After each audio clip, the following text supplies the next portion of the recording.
Greetings, YouTubers. It's Dana, and it's great to see you're back, and I sure hope that those watching you are great to see that I'm back too.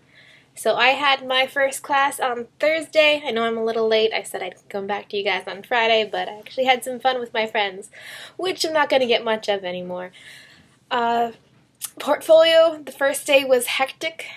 I didn't really feel the grunt of it until I talked with my professor and she looked over my work. And it didn't go well. So I have to fix a lot of things in a lot of my projects.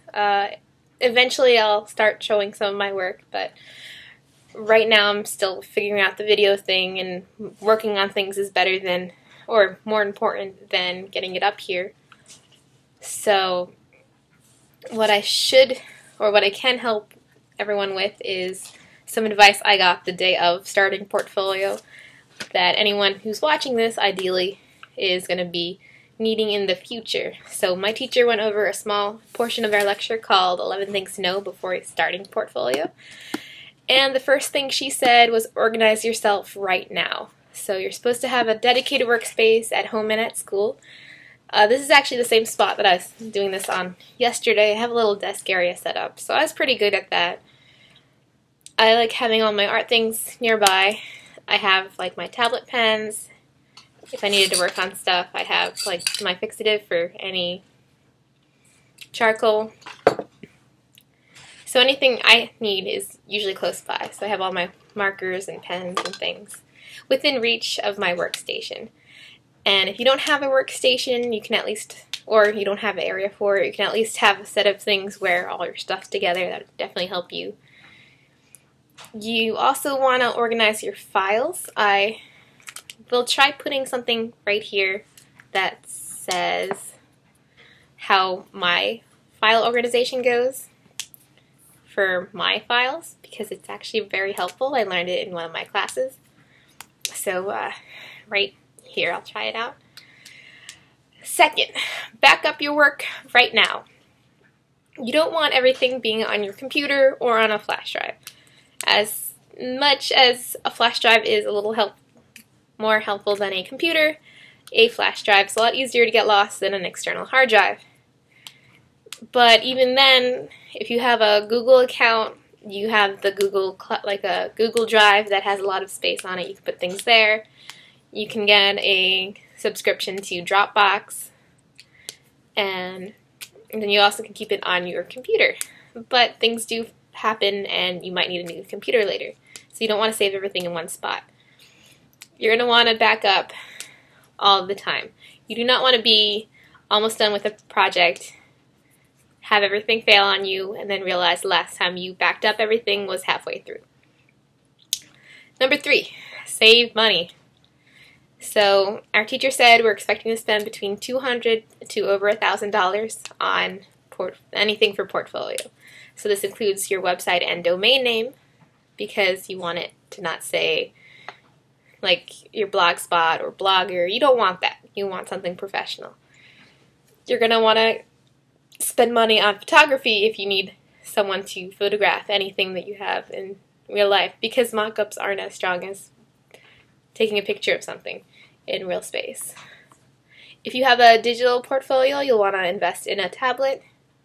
But if you don't have anything digital, you might want to get a print book instead. I found that more people do want to have the actual tangible feeling of flipping through a book. You're more likely to have more people looking through a book than looking through your website during portfolio review. And then you also want at least 2 interview outfits, just in case one of them goes missing or one's dirty and you still need an interview. You don't want to toss on some slacks and go in for an interview where that's your future. So I don't even know what the list is here anymore. So the portfolio is only as strong as your weakest piece. You don't want to present something that you don't like, because they're not going to like it either.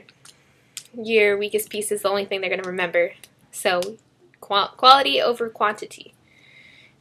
You also want consistency. If you're going for a packaging job, you might want to do more packaging. If you want to do websites, make sure there's websites in there.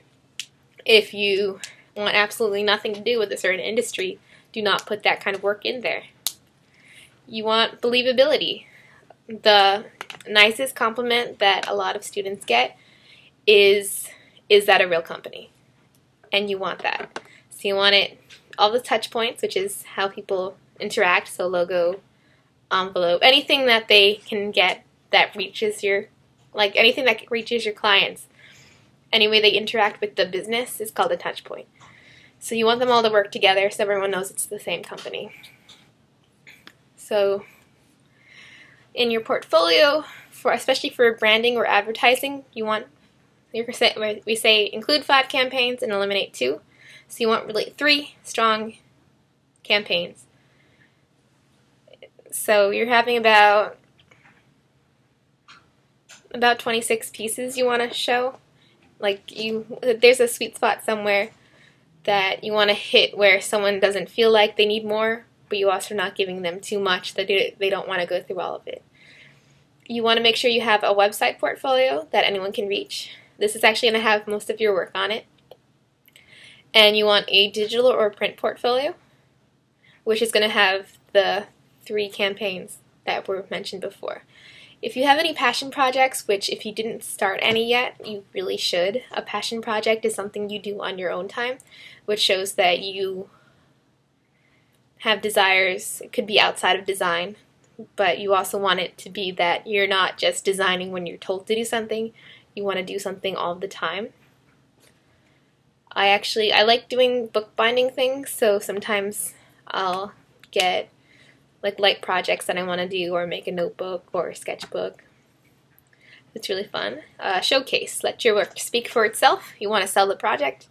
You don't want to have to baby everybody through your work.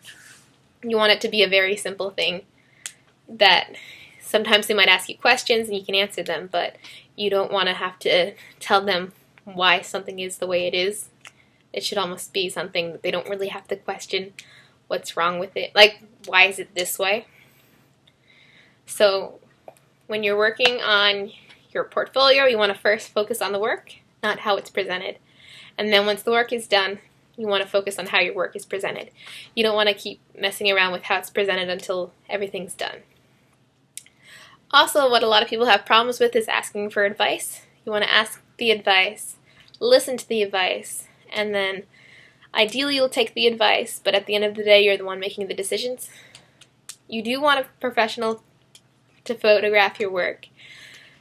I'm pretty sure everyone on Instagram realizes that having nice effects just kind of masks a lot of things. And it's better to have someone with a critical eye and who knows the field better to photograph your things properly, so that way it looks better. So a lot of the image making you're going to end up doing in your portfolio is going to be photography, mock-ups. So mock-ups are kind of when you have that nice display with the area, you just insert your photo here. So you don't want to do that too much because people get really tired when they keep seeing the same mock-up background in everyone's portfolio, because they start realizing it really is a mock-up. The first one's not really as critical as the next people they start seeing. Also illustrations, especially if you're an illustrator. And then interactive prototypes in case you're doing anything digital. So you want to design every touch point of branding to yourself. This is also including your social media, your email. You want the end of your email, you want something there. Your voicemail, how you present yourself, how you dress, how you talk. So you want to have everything in your life to be your brand.